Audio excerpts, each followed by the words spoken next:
To comprehend the sheer scale of a single channel reaching 500 million subscribers, you have to realize that this number is larger than the population of the United States and Mexico combined.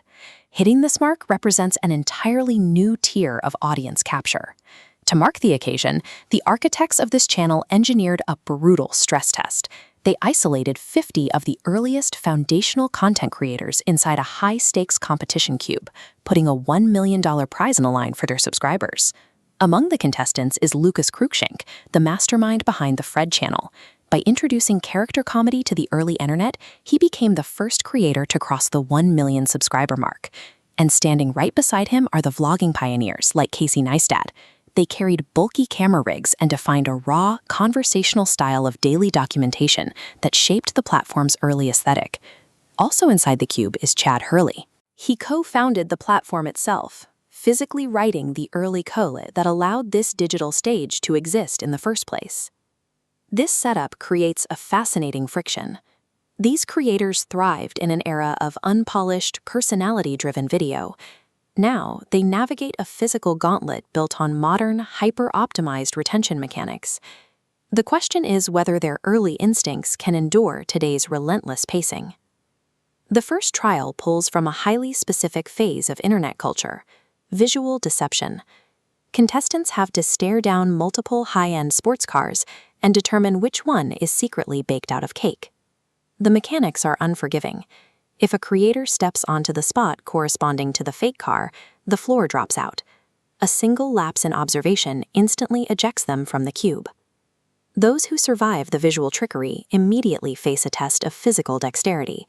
The algorithm eventually began rewarding kinetic stunts. This chart plots search volume for physical challenges against traditional vlogging metrics. You see a sharp peak around 2016, marking a pivot in audience attention toward interactive, physical feats. Right at the top of that peak are two distinct trends. To replicate them, teams of 10 must perfectly land water bottle flips in sequence, then navigate a precarious floor-is-lava obstacle course while physically handcuffed in groups of 3.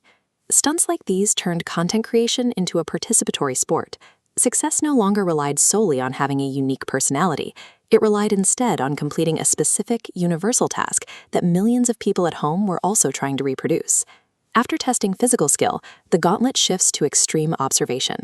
This section honors the meme era, specifically the chaotic, synchronized group movements that took off during the Harlem Shake trend. The creators face a wall of hundreds of mannequins. The moment the music's beat drops, exactly 5 of those figures move slightly. Competitors must process sensory overload and lock in the correct numbers before their peers do. The observation test culminates in a physiological showdown.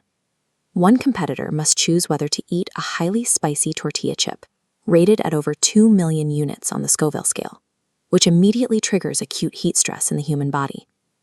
The player chewing the chip has to suppress every natural bodily reaction, like excessive sweating, getting glossy eyes, and rapid breathing, and maintain an absolute poker face. Their opponent sits across from them, aggressively scanning for those exact micro-expressions to guess if the chip was actually spicy or completely mild. As competitors fail these observation and physiological tests, they are sent to an isolated holding zone called the recharge lounge, where they sit together and watch the surviving players on monitors. The lounge transforms the role of the eliminated creator. They're no longer participants in the trials, but observers who hold the final vote. This mechanic turns the former competitors into an active jury, reflecting how early internet culture transitioned from passive viewing into the vocal, judging community that defines the platform today. The gauntlet eventually whittles 50 competitors down to just 3. For the final trial, they face a challenge rooted in the most enduring gaming trend of the past 15 years. Each finalist is given a chest of modular, life-sized building blocks. They have exactly 1 hour to construct the best physical house they can, fighting against both the clock and their own architectural planning skills. This block-building mechanic pays direct homage to Minecraft. By offering a true digital sandbox, the game allowed endless storytelling and single-handedly propelled gaming channels out of a niche and into global mainstream dominance. When the hour is up, the structure of the game flips. The 47 eliminated creators walk back into the arena. They inspect the blockhouses and cast their votes to determine the winner. The winner secures the $1 million prize for their community.